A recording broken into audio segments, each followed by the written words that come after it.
పరిశుద్ధ గ్రంథంలో మరి ఈరోజు నిజంగా 12వ రోజు సిలువ ధ్యానములలో 40 దినాలు మరి దేవుని యొక్క మరి సిలువను కూర్చున్న మాటలు మరి నశించుచున్న వారికి వెర్రితనము కానీ రక్షింపబడుచున్న మనకు దేవుని శక్తిగా ఉన్న రీతిని బట్టి ఆయన సన్నిధిలో మనం ప్రార్థిస్తున్నాము.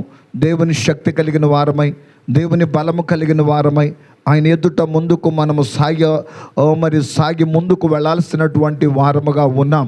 కొన్ని చిక్కులు, కొన్ని సమస్యలు, కొన్ని ఇబ్బందులు ఎదురవుతున్నటువంటి రీతిలో మనము వాటి మధ్యలో మనము ఆగిపోక, మనము విశ్వాసమునకు కర్తయు దాన్ని కొనసాగించు యేసు వైపు మనము చూచుచు మనము ముందుకు వెళ్ళవలసిన వారమై ఉన్నాం.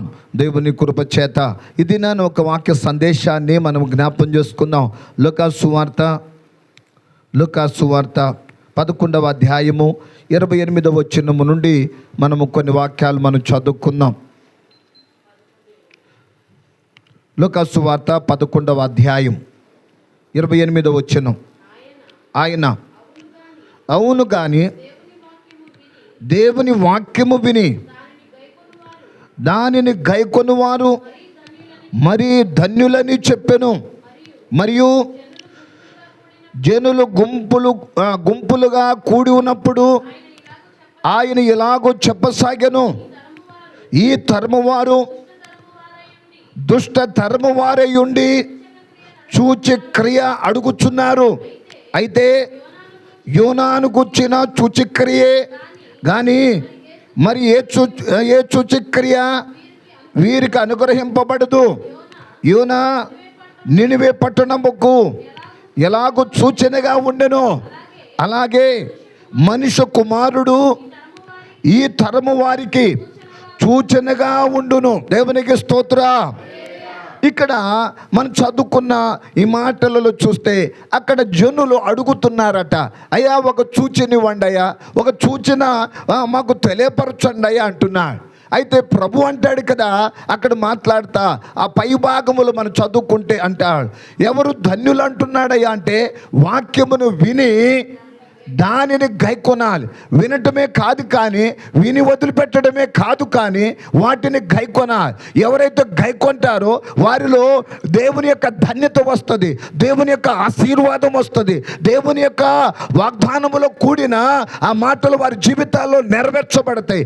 వాక్యాన్ని గైకొనే రీతిలో దేవుడు మాట్లాడుతూ, ప్రభు మాట్లాడుతా ఇక్కడ ఒక సందేశాన్ని చూపిస్తూ ఉన్నాడు. అడుగుతున్నారంట ప్రజలు, ఏమని అడుగుతున్నారంటే ఒక సూచక్రియవయ్యా, ఒక సూచనవయ్యా అడుగుతున్నాడు. అప్పుడు అంటాడు యోనాను గురించిన ఇక్కడ అంటాడు యోనాను గురించిన సూచక్రియే కానీ మరి సూచక్రియ కాబట్టి ఈ రోజున అంశం ఏంటయ్యా అంటే మనం ధ్యానిస్తున్న మాటలు ఇక్కడ యోనాకును మన ప్రభు అయిన యేసు క్రీస్తు వారికి ఇదిగో పోలిక ఉంది. దేవునికి స్తోత్ర. యోనా ఇక్కడ మనం చూస్తున్నా, యోనా ఒక ప్రవక్తగా ఉన్నాడు. అదిగో యోనా మనము చదువుకుంటే యోనా ఒక నినివే పట్టణానికి పంపించబడ్డాడు. యోనా ఒక ప్రవక్తగా ఉన్నాడు. యోనా అనే మాటకు అర్థం ఏమిటయ్యా అంటే అదిగో పావురము అని అర్థం. ఇదిగో పక్షులలో ఒక ప్రత్యేకమైనటువంటి అదిగో మరి పావురము కనబడుద్ది, ప్రత్యేకమది. అన్ని రకాల పక్షులలో ఇదిగో మరి చేదు ఉంటుంది, పావురములో మాత్రము చేదు అనేది కనబడదు, ఒక ప్రత్యేకత ఉన్నది. అయితే యేసయ్య నినివే పట్టణానికి ఒక సూచనగా పంపించాడు. నినివే పట్టణ విషయంలో ఒక ప్రత్యేకమైన దేవుని ప్రేమ నినివే పట్టణస్థుల మీద ఉంది మనం చదువుకుంటే. అయితే దేవుని బిడ్డలారా, ఇక్కడ ఆ మాటను మనం చదువుకుంటే మొదటి ఆ యొక్క విషయాలలో మనం చూడగా అదిగో నినివే పట్టణస్థుల యొక్క పరిస్థితులు చూడగా వారు దేవుని దృష్టిలో వారు ఎలాగున్నారయ్యా అంటే వారు పాపము చేసినటువంటి వారిగా, వారు చెడు చేసినటువంటి వారిగా, వారి యొక్క దుర్గతి అదిగో మరి ఆకాశమున కంటిందట. అది వారి చెడుతనము ఆకాశమున కంటిందట. అలాంటి పరిస్థితులలో యోనాతో దేవుడు మాట్లాడి, యోనాను వెళ్ళి నీనివే పట్టణానికి వెళ్ళు అని చెప్పాడు. ఇక్కడ మనం చదువుకుంటే యోనా ఎవరయ్యా అంటే నీనివే పట్టణానికి ఒక సూచనగా పంపించాడు, ఒక వ్యక్తిగా ఒక సూచనగా పంపించాడు. ఇదిగో ఈ పట్టణము నాశనము కాబోతుంది, ఈ పట్టణము పాడైపోబోతుంది, ఈ పట్టణ ప్రజలు గ్రహించాలి, ఈ పట్టణ ప్రజలు ఆలోచించాలి, వాక్యమునకు లోబడాలి, దేవునికి భయపడాలి అనే మాట ఇదిగో నీనివే పట్టణస్థులకి ఇదిగో ఒక సూచనగా అదిగో యోనాను పంపించాడు అక్కడికి. దేవునికి స్తోత్రం. ఈ దినమున దేవుని బిడ్డలారా మనం చదువుకుంటే అక్కడ మొదటి మాట పశ్చాత్తాపానికి పిలిపించాడు. 3వ అధ్యాయము 4-5 వచనాలు మనం చదువుకుందామా? యోనా గ్రంథము 3వ అధ్యాయము 4-5 వచనాలు. యోనా ఆ పట్టణములో ఒక దిన ప్రయాణమంతా దూరము సంచరించి ఇక 40 దినములకు నీనివే పట్టణము నాశనము అగునని ప్రకటించగా నీనివే పట్టణపు వారు దేవుని యందు విశ్వాసముంచి ఉపవాస దినము చాటించి అల్పులేమి. కాబట్టి పశ్చాత్తాపమునకు పిలిపించాడు అక్కడ. ఇదిగో మారండి, ఇదిగో మార్పు కలగండి, ఈ దేశము ఇదిగో నీనివే పట్టణము నాశనం కాబోతుంది, నీనివే పట్టణస్థులు ఇదిగో ప్రజలు పాడైపోతారు, నాశనం అయిపోతారు, నరకానికి వెళ్ళిపోతారు అంటే వారందరిలో మార్పు వచ్చేసింది. నీనివే పట్టణస్థుల్లో రోజు మొదలుకొని సామాన్య మనుషుడు వరకు కూడా వారు వారి యొక్క స్థితులు మార్చుకున్నారు, వారి మనసులు మార్చుకున్నారు, ఆలోచనలు మార్చుకున్నారు, వారి జీవితాలు మార్చుకున్నారు, వారి యొక్క మార్గాలను మార్చుకున్నారు. వారు పశ్చాత్తాపమై వారు దేవుని సన్నిధిలో ప్రార్థించినట్లుగా కనబడతా ఉంది. దేవునికి స్తోత్రం. నీనివే పట్టణస్థులకు యోనా ఒక సూచనగా వెళ్ళాడు. అది దేవుని మాటగా పంపించబడ్డాడు, దేవుని వాక్యముగా ప్రకటించాడు. ఇదిగో ఈ మాట దేవుని మాట, ఇది నా మాట కాదు, ఇది మీరు నమ్మండి అని అంటే రాసు కూడా తన వస్త్రాలను తీసివేసి అతడు గోని పట్ట కట్టుకొని అతడు ప్రార్థన చేయడానికి సిద్ధం. అయ్యా మేము నిజంగానే పాపం చేశామయ్యా అని వారు తమ పాపమును ఒప్పుకున్నారు, పశ్చాత్తాపడ్డారు. కనుక ఇక్కడ మాట కనబడుతుంది.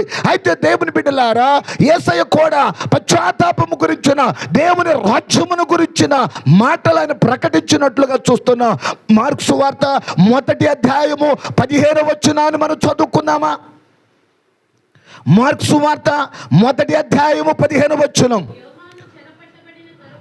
యోహాను చెరపట్టబడిన తరువాత యేసు కాలము సంపూర్ణమై ఉన్నది, దేవుని రాజ్యము సమీపించుచున్నది, మారు మనసు పొంది సువార్తను నమ్ముడని చెప్పుచు దేవుని సువార్తను ప్రకటించుచు గలిలయకు వచ్చెను. దేవునికి స్తోత్రం. యోనా అయితే నీనివే పట్టణమే, నీనివే పట్టణస్థుల గురించి మాట్లాడాడు. నీనివే పట్టణస్థులు మారమన్నాడు, నీనివే పట్టణస్థులు పాపమును విడిచిపెట్టమన్నాడు. అయితే ప్రభువైన యేసయ్య ఆయన ఇదిగో మరి ఈ లోకమంతటికి ప్రకటిస్తూ ఉన్నాడు, నీ కోసము నా కోసము సమస్త మానవాళి కోసము మారు మనసు పొందండి. దేవునికి స్తోత్రం. ఈ రోజున సిలువలో ఆయన ప్రేమను వెదజల్లుచున్నాడు. ఆ దినమున అదిగో గలిలయ ప్రాంతంలో, ఆ సమరయ ప్రాంతంలో యేసయ్య ప్రకటించాడు, మారు మనసు పొందండి, రక్షణ పొందండి, కాలము సమీపించుచున్నది, ప్రభు రాకడ రాబోతున్నది, దేవుని రాజ్యం ఉన్నది, ప్రభు రాజ్యములో ఉండాలి, నరకానికి పోకూడదు, నరకము తప్పించడానికి యేసు ప్రభువారు ఆయన సువార్తను ప్రకటించాడు. నమ్మమని. దేవునికి స్తోత్రం. ఈ రోజున అదిగో యేసయ్య చెప్పిన మాట అదిగో సర్వలోకములో కూడా అనేకులు దేవుని వైపు తిరుగుతూ రక్షణలోనికి వస్తున్నారు. దేవునికి స్తోత్రం. రక్షింపబడుతూ ఉన్నారు. అయితే ప్రభు యోనా కంటే గొప్పవాడు. దేవునికి స్తోత్రం. యోనా ఒక సూచనే. అయితే ప్రభువైన యేసయ్య అదిగో సమస్త మానవాళికి అదిగో ఆయన సువార్త ప్రకటనలో సిలువలో అదిగో ఒక ప్రత్యేకమైన ప్రకటన కనబడతా ఉంది. మారు మనసు పొందాలి. ఈ సులువ ధ్యానములో నీ గురించి నా గురించి ప్రభు ఎదురు చూస్తున్నది ఏంటో తెలుసా? మార్పు కావాలి, మారు మనసు కావాలి, పశ్చాత్తాపం కావాలి. అవును, కొన్ని విషయాలు తప్పిపోతా ఉంటా, కొన్ని తెలియని పాపములు, కొన్ని బలహీనతలు, అవిధేయతలు మనలో ఉండి ప్రభులో ముందుకు సాగకుండా, ప్రభు యొక్క చిత్తములు నడవకుండా, ప్రభు యొక్క రాజ్యమునకు వెళ్ళకుండా అనేకమైనటువంటి మార్గాలు అదుగు తొలిపోయే పరిస్థితి ఉంది. అందుకోసమే యేసయ్య చెప్తున్నాడు కదా, మారు మనసు పొందండి. దేవునికి స్తోత్ర. ఎప్పుడైతే చెప్పారో, యేసయ్య ప్రకటిస్తున్నారు, ఆయన వెంట ఇదిగో పేతురు ఉన్నాడు, ఇదిగో యోహాను వచ్చాడు, అంద్రియ వచ్చాడు, మత్తయి వచ్చాడు, తోమా వచ్చాడు, ఇలాగున యూదా, ఇంకా 12 మంది ఆయన వెంట నడిచిన అనుభవం కనబడతా ఉంది. దేవునికి స్తోత్ర. అదిగో అక్కడ పశ్చాత్తాపమునకు పిలుపు కనబడుతుంది. ఇక్కడ రెండవది, ఇక్కడ మనం చదువుకుంటే రెండవది ఇక్కడ అంటాడు, యోనా 1వ అధ్యాయం 17వ వచనాన్ని మనం చదువుకుందామా? గొప్ప మత్స్యము యోనాను మింగవలెనని యెహోవా నియమించి ఉండగా యోనా 3 దినములు ఆ మత్స్యము యొక్క కడుపులో ఉండెను. దేవునికి స్తోత్ర. ఎప్పుడైతే యోనా దేవుని మాట వినుకోకుండా నినివే పట్టణం వెళ్ళమంటే తర్షీషుకు వెళ్ళాడు, ఒక పక్కకి వెళ్ళమంటే ఒక పక్కకి వెళ్ళాడు, ఒక పని చేయమంటే ఇంకో పని చేస్తూ ఉన్నాడు. దేవుని మాట చెప్తే అతడు తన సొంత ఆలోచనతో వెళ్ళిపోతున్నాడు. అతడు అది కూడా ఒక ప్రయాణం అనుకున్నాడు. అలాగున నినివే పోకుండా తర్షీషు వెళ్తుంటే పెద్ద తుఫాన్ వచ్చింది. ఎప్పుడైతే మనము దేవుని మాట వినపోం, అప్పుడే తుఫాన్ వచ్చేది. మన కుటుంబాలలో తుఫాన్ లేగుతుందంటే, యుద్ధం లేగుతుందంటే, సమస్య వస్తుందయ్యా అంటే ఊరికినే కాదు. మనము దేవుని మాట వినకపోతే, దేవుడు చెప్పింది చేయకపోతే, దేవుని చిత్తానుసారం నడకపోతే ఏదో ఒక సమస్య అంటాడు కదా. అదిగో అపవాది ఏం చేస్తాడంటే సులువుగా చిక్కులు పెట్టేదని. ఇలాగున ఈయన కూడా దేవుడేమో ఒక పక్కకి వెళ్ళమంటే ఈయనేమో ఒక పక్కకి వెళ్తున్నాడు. అందుకోసమే తుఫాను వచ్చేసింది. ఈ తుఫాను ఆగని, ఈ తుఫాను అదిగో ఆ ఓడంతా అల్లకొల్లాలమైపోతా ఉంది. అదిగో వారు ఆ యొక్క ఓడ నావికుడు ఎంత ప్రయత్నం చేసినా ఇతని వల్ల అవల. ఎంతయ్యా అంటే దానిని తేలిక చేయడానికి ఎంతో ప్రయత్నం చేశాడు. ఈ తుఫాను పంపించింది దేవుడైతే అది ఎందుకు తేలికైపోతే, అది ఎందుకు ఆగిపోతే, అలాగ ఆగిపోలేదు. ఎప్పుడైతే వారి దగ్గర సరుకులు కానీ వారి దగ్గర ఉన్న ప్రయత్నాలన్నీ కూడా చేశారు, అన్ని తేలిక అవ్వడానికి ఎంతగానో ప్రయత్నం చేస్తారు. వాళ్ళ కాల ఇక లాస్ట్గా అంటాడు కదా, లేచి మీ దేవునికి ప్రార్థన చేయండి అయ్యా అని ఆ యొక్క ఓడలో ఉన్న ప్రతి ఒక్కరికి కూడా ఈ ప్రకటించేశాడు ఓడ నాయకుడు. అందరు ఎవరు కావాళ్ళు ప్రాణాలు అరచేతిలో పెట్టుకొని అందరూ కూడా అలా ప్రార్థన చేస్తూ ఉన్నారు. అయినా తగ్గల, అయినా కానీ కొంచెం కూడా తగ్గుముఖము పట్టలేదు. అలాంటి పరిస్థితుల్లో, అలాంటి సమయాలలో అదిగో ఓడ నావికుడు పైనుండి కిందకు వస్తూ ఉన్నాడు. ఎందుకు అర్థం కావట్లేదు. ఆ యొక్క ఓడ నాయకునికి అర్థం కాని పరిస్థితుల్లో ఉన్నాడు. అలాగ వస్తూ ఉంటే కింద అడుగు భాగములో ఉన్నాడు యోనా, అడుగులో ఉన్నాడు. అందరేమో పైన అసలు గుండెలు అరచేతులో పెట్టుంటే, ఇప్పుడు దుబాయ్ కానీ ఎదుగు ఇరాన్ కానీ ఇప్పుడు ఎట్టుందయ్యా అంటే ప్రపంచ దేశాలలో ఇప్పుడు భయంకరమైన పరిస్థితులు ఉన్నాయి.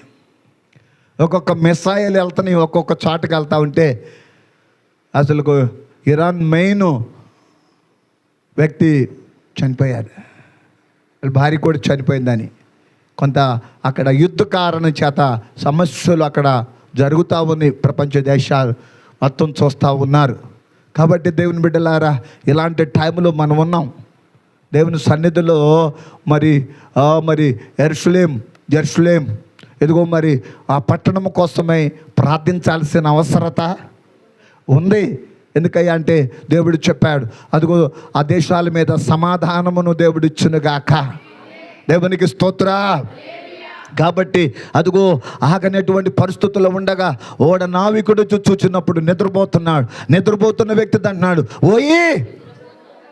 అసలు ఇప్పుడు దాకా ఆయన పేరేంటి? యోనా. కానీ ఆ ఓడ నావికుడు ఏమంటున్నాడు తెలుసా? ఓయి నిద్రపోతా, నీకేమొచ్చింది? లేచి నీ దేవునికి ప్రార్థించుము. దేవునికి స్తోత్ర. ఈ సిలువ ధ్యానము కోసం, నా కోసం, నీ కోసం కూడా ప్రభు హెచ్చరిస్తూ ఉంటాడు, ప్రభు తడుతూ ఉంటాడు, ప్రభు లేపుతూ ఉంటాడు, ప్రభు మెలకు కలిగిస్తూ ఉంటాడు, మార్గంలో పెడతా ఉంటాడు. ఉంటాడు. ఎప్పుడైతే మార్గంలో తప్పిపోతా ఉన్నప్పుడు, ఎప్పుడైతే మనము దేవునికి దూరమైపోతా ఉంటే, ఈ యొక్క ప్రార్థనలు వచ్చి ఆయన త్రోవలో నడిపిస్తా ఉంటే, దేవునికి స్తోత్ర. ఉపవాసము అవసరమే, కన్నీటి ప్రార్థన అవసరమే, దేవుని వాక్యము అవసరమే, దేవుని ధ్యానము అవసరమే, దేవుని మందిరములో గడిపే అదిగో ఈ దినములు అవసరమే, దేవుని చిత్తములో నడవాల్సిన అవసరమే. ఎందుకయ్యా అంటే మరి కాలములు సమయములు మన చేతుల్లో లేవు. దేవునికి స్తోత్ర. ప్రార్థించాల్సిన సమయం. అక్కడైతే యోన అడుగు భాగములోకి వెళ్ళి నిద్రపోతా ఉన్నా, లేపినప్పుడు అప్పుడు లేచి అంటాడు కదా, అదిగో ఆ తుఫాను వచ్చి అందరూ వారి ప్రాణములంతా అరచేతిలో పెట్టుకుంటే నువ్వు ఇట్టున్నావేంటే అంటే, ఆ తుఫాను వచ్చింది నా వల్లే అని ఒప్పుకున్నాడు. చాలామంది ఒప్పుకుంటారా? అసలు ఒప్పుకోరు. గెహాజీ ఒప్పుకున్నాడా? ఇంకా యోధా మరి యేసుని పట్టించిన వ్యక్తి ఒప్పుకున్నాడా? ఒప్పుకోని వాళ్ళు చాలామంది ఉన్నారు. కానీ యోనా కూడా ఒప్పుకున్నాడు, నా వల్లే ఇదిగో మరి నన్ను ఎత్తి సముద్రంలో పడేయండి, అదిగో ఆ యొక్క ఓడ మొత్తం కూడా తేలికైపోద్ది మీకు అన్నాడు. వెంటనే యోనా అలాగున సముద్రములు పడవేగానే తుఫాను ఆగిపోయింది. అదిగో ఓడ మాత్రము తేలికైపోయింది. అప్పుడు లోపల సముద్రములు ఒక మత్స్యమునట ఏర్పరిచాడట. యోనా కోసం ఒక సముద్రములో ఒక మత్స్యము, ఒక తిమింగలాన్ని ఏర్పరిచాడట. యోనాను ఎన్ని రోజులు అక్కడ ఉండాలో తెలుసా? ఆ భాగములో ఆ యోనా అదిగో మరి ఆ యొక్క మత్స్యము కడుపులో 3 దినాలు ఉండాలని దేవుని ప్రణాళిక. అంతే. దేవునికి స్తోత్ర. ఒకసారి కష్ట దినాలు వస్తాయి, కష్టకాలాలు వస్తాయి, శ్రమలు వస్తూ ఉంటాయి, ఇబ్బందులు వస్తూ ఉంటాయి. అవి వారమా, అవి నెల, అదిగో లేకపోతే ఇదిగో కొంతకాలమా అని అంటాడు. బైబిల్లో చెప్పాడు కదా, ప్రకటన గ్రంథములు అంటాడు, 10 దినములు మీకు శ్రమ కలుగును, అయినను నమ్మకముగా ఉండు. ఈ శ్రమల యందు నమ్మకముగా ఉన్నాము అన్నాడు. శ్రమలలో నమ్మకత్వాన్ని కలిగి ఉండాలి, అపనమ్మకాన్ని కలిగి ఉండొద్దు, అవిధేయతను కలిగి ఉండొద్దు, దేవునికి దూరం కాకూడదు, ఒక సనుగుడు గొరుగుడు రాకూడదు. ఎప్పుడైతే విధేయతను కలిగి ఉంటావో ప్రభు మరలా పట్టుకుంటాడు. ఆయన అంటాడు కదా, నీ కోసము జీవ కిరీటం ఉందన్నాడు. దేవునికి స్తోత్ర. బహుమానం ఉంటుంది. ఎంత ప్రయాసపడిన నీకు, ఎంత కష్టపడిన నీకు, ఎంత కన్నీరు కాస్తున్నా నీకు, ఎంత పరిచర్య చేస్తున్నా నీకు, ఎంత ఉపవాసం ఉంటున్నా నీకు, ఏ విషయం నీ కుటుంబం కోసం అడుగుతున్నావో, మనవి చేస్తున్నావో, ఉద్యోగం కోసం అడుగుతున్నావో, వ్యాపారం కోసం అడుగుతున్నావో, చేతి పని కోసం అడుగుతున్నావో, స్వస్థత కోసం అడుగుతున్నావో, అడుగు వాటి అన్నిటికంటే దేవుని కార్యము జరిగించునుగాక, అద్భుతమైన సహాయం ఇచ్చునుగాక. యోనా ఎన్ని దినాలు లోపల ఉన్నాడట? 3 దినాలు అయిపోయిన తర్వాత యోనా ఎప్పుడైతే మింగిందో అప్పటి నుంచి మరి ఆ మత్స్యానికి కూడా ఇక భోజనం లేదు. ఇక 3 రోజులు ఆపటే ఉంది. అది అరగదాయా కరగదాయా? అక్కడికి వెళ్ళి మోకరించాడు. 2వ అధ్యాయం మొదటి వచనం. ఆ మత్స్యము కడుపులో నుండి యోనా అక్కడ మోకరించాడండి. భూలోకంలో మోకరించలా. ఆ మత్స్యము కడుపులోకి వెళ్ళి నాసులోను ఆ యొక్క నీసులోను అక్కడ ప్రార్థన చేస్తున్నాడు. అక్కడ మోకరించి ప్రార్థన చేస్తున్నాడు. ఏమని? నేను గొప్ప ఉపద్రవములో ఉండి అయ్యా నీకు మనవి చేస్తున్నానయ్యా. అక్కడ ప్రార్థన జవాబు ఇచ్చిందంట. దేవునికి స్తోత్ర. ఒకసారి అక్కడ ఇవ్వాలి, అక్కడ ఎత్తాడు దేవుడు నీకు. ఏ పరిస్థితుల్లో నిన్ను ఆదుకోవాలో తెలుసు ఆయనకి, ఏ పరిస్థితుల్లో జవాబు ఇవ్వాలని తెలుసు, ఏ పరిస్థితుల్లో నిన్ను పైకి తీయాలని తెలుసు, ఏ పరిస్థితుల్లో నిన్ను మలచాలో తెలుసు, ఏ పరిస్థితుల్లో నువ్వు ఆయన ఎదుట వంగాలని తెలుసు. ఎక్కడ ఉంచుతాడో అక్కడే ఉంచుతాడు దేవుడు. దేవునికి స్తోత్ర. ఇదంతా దేనికోసం అంటే ప్రిపరేషన్. దేనికోసం అంటే ఇదంతా ప్రిపరేషన్ చేస్తాడు, సిద్ధపరుస్తూ ఉంటాడు. నీ మీద ప్రణాళిక ఉంది.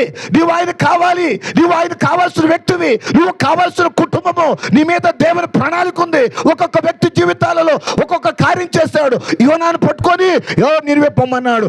నినివే పోవడానికి ఇవన్నీ చేసుకుంటూ వచ్చాడు దేవుడు. దేవునికి స్తోత్రం. హల్లెలూయా. ఏంటి ప్రభు అర్థం కావట్లేదు? అర్థం కాదు. అది ఆయన సన్నిధిలో కూర్చుంటేనే అర్థమైంది. దేవునికి స్తోత్ర. ఎంత పని చేస్తా ఉన్నా కానీ ఒకసారి అనిపిస్తుంది, ఏంటి ప్రభా నాకు సేవ ఇచ్చావు, అసలుకే ఉద్యోగం చేసుకుంటే బలిగుండేదిగా. అంటే నాకున్న ప్రాబ్లమ్స్, నాకున్న టెన్షన్లు, నాకున్న బాధలు, నాకున్నటువంటి ఒక్కొక్క దెబ్బలో, ఈ సంక్రాంతికి ఈ పందాలు పెడతారు కదా, జీడిపప్పు అది ఉన్నాడు మన దగ్గర సురేష్ బాబు, దానికి జీడిపప్పు, బాదం పప్పు, పిస్తా ఇవన్నీ పెట్టి పందానికి వదిలితే అది వెళ్ళి కొట్టడంలో మామూలుగా కాదు, కట్ట దెబ్బ గట్టిగా కొడితే ఎదుటి అది కూడా రెడీ అయ్యి ఇస్తుంది, కానీ దాన్ని మించిన దెబ్బ ఇది కొట్టాలా. అటు వస్తాయి నాకు కూడా దెబ్బలు వస్తాయి. అబ్బా సాయంత్రానికి బలి వస్తున్నాడు అనుకో, కాదు పగలంతా నాకు ఎన్నో దెబ్బలు తగిలే తొత్త అంతా రెడీ చేసుకొని సిద్ధపరచుకొని వస్తాయి. 40 దినాలంటే మామూలుగా కాదు, తపస్సే.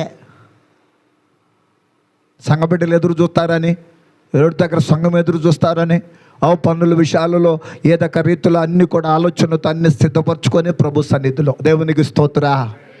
యోనాను ఆ యొక్క మరి 3 దినాలు అక్కడ ఉంచిన తర్వాత యోనా అదిగో మత్స్యముకు అడ్రస్ దేవుడు నువ్వే పట్టడానికి వెళ్ళాడు. అదిగో అక్కడికి వెళ్ళి చదువుదాం. అక్కడ నేను కేకలు వేయగా నీవు నా ప్రార్థనను అంగీకరించి ఉన్నావు, నీవు అగాధమైన సముద్ర గర్భములో పడవేసి ఉన్నావు.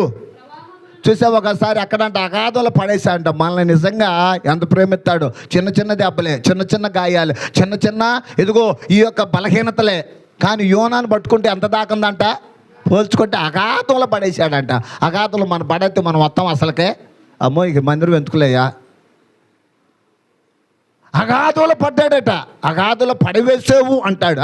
అయితే ప్రవాహములు నన్ను చుట్టుకొని ఉన్నవి, నీ తరంగములను అన్ని కూడా తరంగాలు అసలు మామూలు కాదయ్యా, అవన్నీ కూడా వినికిడి అంతా కూడా నీదే అని నాకు తెలిసిపోతుంది, నువ్వే నన్ను ఇట్టు చేసావని. అయితే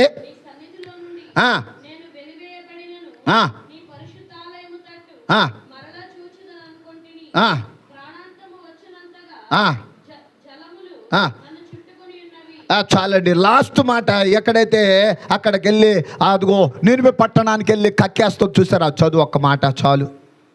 ఆ కింద వచనంలో ఆజ్ఞయ్యగా నేల మీద కక్కేసిందంట. మింగకుండా తినొద్దు అన్నాడు అంతే. చాపుకి చెప్పాడు తిమింగలాదు, నువ్వు తినబాక మింగి అట్టనే ఉండు. అది అట్ట 3 రోజులు ఉంచుకుందంట లోపల. 3 రోజుల తర్వాత వెళ్ళి కక్కేసిందంట. అక్కడికి వెళ్ళిన తర్వాత శుభ్రంగా మళ్ళా రెడీ అయిపోయి అప్పుడు వెళ్ళాడు నినివే పట్టణంకి. అప్పుడు వెళ్ళాడు, అప్పుడు చెప్పాడు, అప్పుడు వెళ్ళి ప్రకటించాడు, అప్పుడు చెప్పాడు. అందుకోసం ఇక్కడ యోనా అదిగో ఇందా చదువుకున్నాము. ఎన్ని దినాలు ఉన్నాడట? 3 దినాలు. పరిశుద్ధ గ్రంథములో దేవుని వాక్యాన్ని మనం చదువుకుంటే మత్తయి సువార్త 12వ అధ్యాయము 40వ వచనాన్ని మనం చదువుకుందామా? యోనా 3 రాత్రింబవళ్ళు తిమింగలము కడుపులో ఎలాగుండెనో అలాగున మనుష్య కుమారుడు 3 రాత్రింపగళ్ళు భూగర్భములో ఉండెను. దేవునికి స్తోత్రా.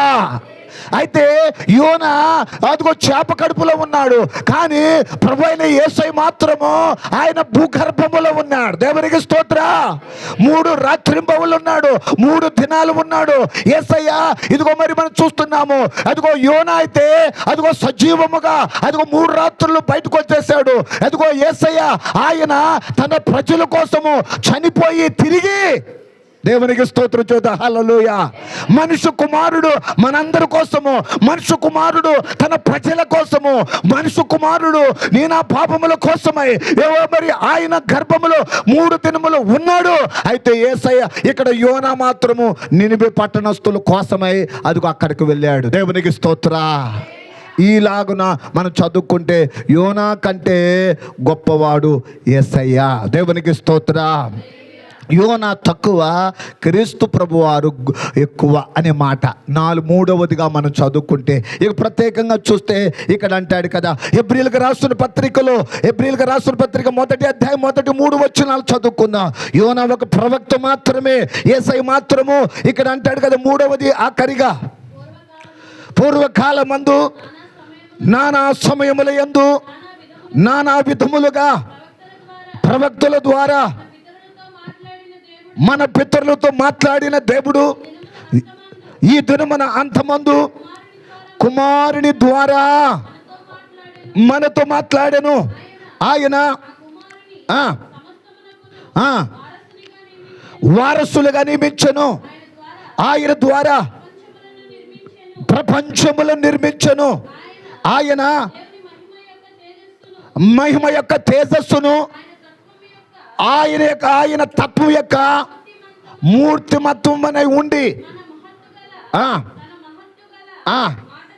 మాట చేత పాపముల విషయములో శుద్ధీకరణము తానే చేసి దేవదూతల కంటే వారి కంటే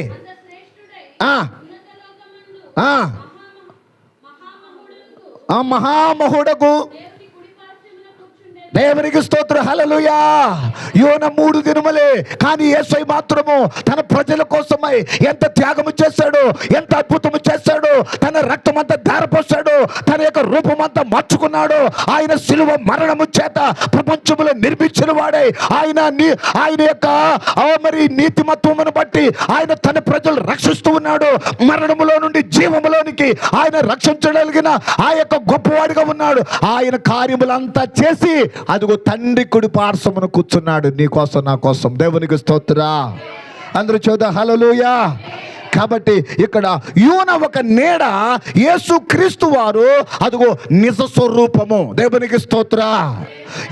ఇక్కడ యోనా ప్రాణాపాయము నుండి బయటపడ్డాడు. యేసు ప్రభు వారు ప్రాణమును సిలువ పైన మరణించి పునరుద్ధానుడుగా తిరిగి లేచి ఉన్నాడు. దేవునికి స్తోత్ర. ప్రాణాపాయము నుండి బయటపడ్డాడు, కానీ యేసయ్య మాత్రం ప్రాణమును పెట్టి ఆయన తిరిగి లేచాడు. అందుకోసమే యోనా ఒక ప్రవక్త, యేసయ్య సర్వలోక మనుష్య కుమారుడుగా, యేసయ్య దేవుని కుమారుడిగా లోకానికి వచ్చాడు. నిన్ను నన్ను ప్రేమిస్తున్నా. ఆయన మాట విందాం. ఆయన సన్నిధిలో ఒకటి పశ్చాత్తాపం కలిగి ఉందాం. రెండవది ఆయన సన్నిధిలో ఆయన మాటకు మనం లోబడదాం. ఆయన చిత్తంలో నడుచుకుందాము. శ్రమలు వచ్చిన, కష్టములు వచ్చిన, బాధలు వచ్చిన ప్రభు వెంట నడుచుకుందాం. దేవుడు తన కృప చేత ఇటు మాటలు ప్రభు మన వినికిడిలో దేవుడు దీవించి ఆశీర్వదించునుగాక.